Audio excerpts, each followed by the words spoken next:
તમને શીખવાડી બ્રાલીટ.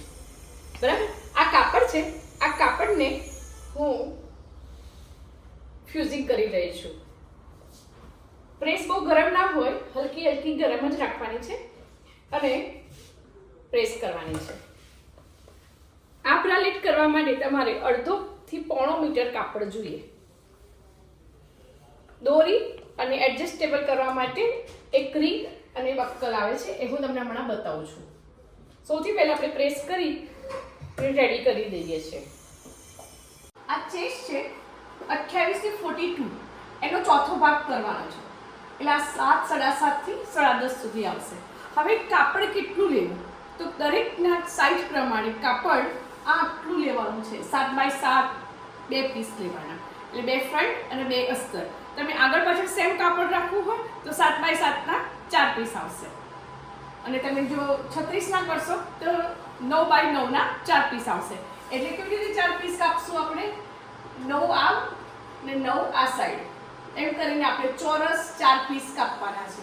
અને મારી પાસે ડમી છે 10 નંબરની, એટલે 36 સાઈઝની, તો આપણે 9x9 વાળા પીસ વાળું કટિંગ કરીને આગળ વધીશું. 36 ચેસ્ટનું કટિંગ કરું છું. 36 નો ચોથો ભાગ એટલે 9 આવશે.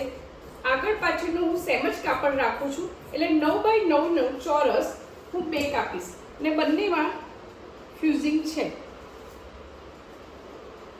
ફ્યુઝિંગ કમ્પલસરી નથી, તમારી જરૂર ના હોય તો તમે ના લગાવી શકો તો ચાલે.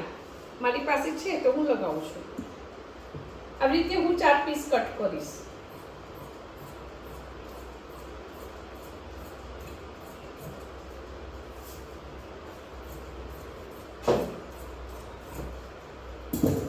આવા આપણે 4 પીસ કટ કરી દીધા છે.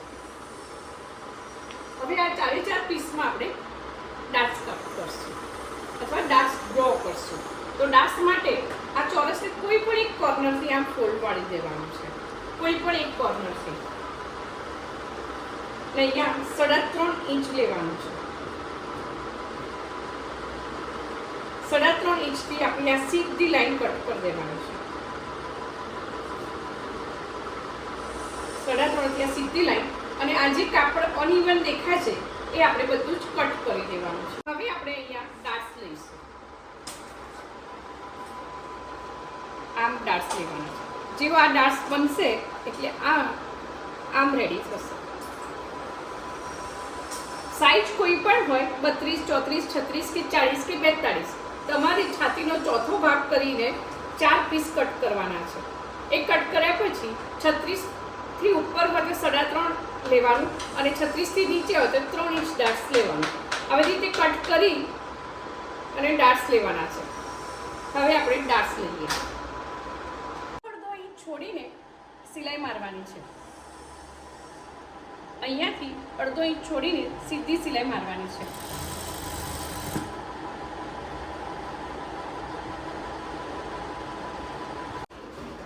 આ પટ્ટી 1.5 ઇંચની છે, અને આ રીતે ફોલ્ડ કરીને પાતળી પટ્ટી વાળવાની છે. આનાથી પણ પાતળી જોઈતી હોય તો તમે 1 ઇંચની કરી શકો. બ્રોડ પટ્ટી જોઈતી હોય તો 1.5 ઇંચની કરી શકો, અને પટ્ટી જેવું જોઈતી હોય તો તમે 2 ઇંચ કરી શકો છો.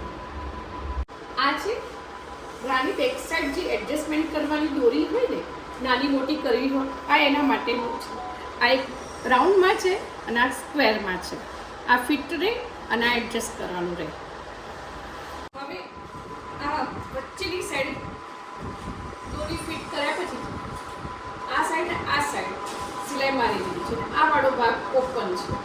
તેવી રીતે બંને કરી દીધા છે. હવે આ રીતે તૈયાર થશે,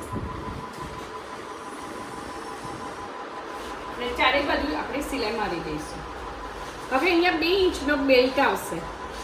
આ 2 ઇંચનો બેલ્ટ રેડી કરવા માટે આપણે 5 ઇંચનો કટ કરશું. અને આ બેલ્ટ કેટલો હોવો જોઈએ? તમારી જેટલી કમર છે એટલો જ હોવો જોઈએ. એને જોઈન્ટ કરતો આપણે સિલાઈ મારશું. પહેલા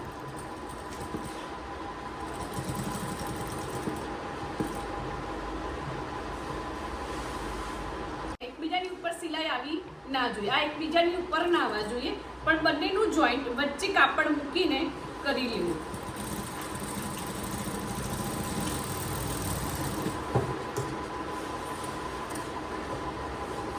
One minute.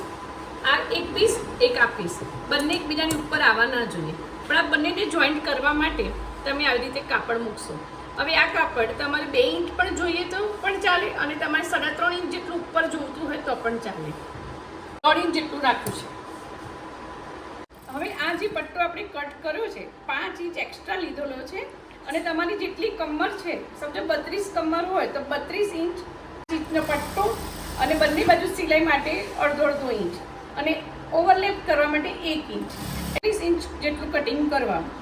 5 ઇંચ પહોળો અને 34 ઇંચ લાંબો જે આપણે પટ્ટો કટ કર્યો છે. હવે આ કિનારી ઉપર આમ સિલાઈ મારી દઈશું. હવે આ બાજુ પણ આપણે કિનારી ઉપર સિલાઈ મારી દઈશું. એ માર્યા પછી આ 34 ઇંચ અને 5 ઇંચ પહોળો છે, આ સિલાઈ માર્યા પછી આમ રહેશે. હવે તમને પ્રેસ કરીને ફાવતું હોય તો તમારે અહીંયા આટલી જે કિનારી સિલાઈમાં વાત છે એને તમારે આવી રીતે પ્રેસ કરી દેવી, એટલે આટલી પટ્ટી સિલાઈમાં જશે. એ જ રીતે અહીંયા પણ અડધા ઇંચ જેટલી પટ્ટી સિલાઈમાં જશે. બંને આ મૂકીને ફિનિશિંગ આવી જશે. આ પટ્ટી આપણે ક્યાં લગાવીશું? તો આ જે પટ્ટી આવે છે એનું સેન્ટર અહીંયા, અને આ પટ્ટી જે ટર્ન થશે આ વાળો ભાગ એ અહીંયા આવશે આ સેન્ટરમાં. આ પટ્ટી પણ અહીંયાથી ટર્ન થશે આ સેન્ટરમાં. જે 1 ઇંચ આપણે ઓવરલેપ માટે લીધું હતું એ પણ આપણે લઈ લેવાનું, અને આ લાઈન ઉપર જ આ સેન્ટરમાં અહીંયા મારવું. પછી અહીંયાથી આપણે એડજસ્ટ કેવી રીતે કરવાનું એ લોક પટ્ટી તમને હું શીખવાડું છું. હવે આપણે આ એડજસ્ટમેન્ટ કેવી રીતે યુઝ કરવું એ શીખવાનું છે. આ લૂપ લગાવીને રેડી છે. હવે આપણે આ આગળ મશીન પર આ રીતે આપણે બેલ્ટ એડજસ્ટ કરવાનું છે. અહીંયા આવી રીતે રિંગ આવે છે એ લગાવી દેવાની.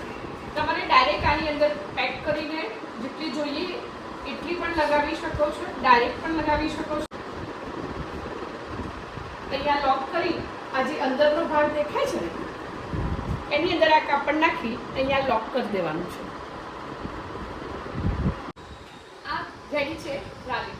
તમે આની ઉપર શર્ટ પણ પહેરી શકો છો, અને રેગ્યુલર વેરમાં વ્હાઈટ અથવા ક્રીમ અથવા ચિકનમાં પણ બનાવી શકો છો.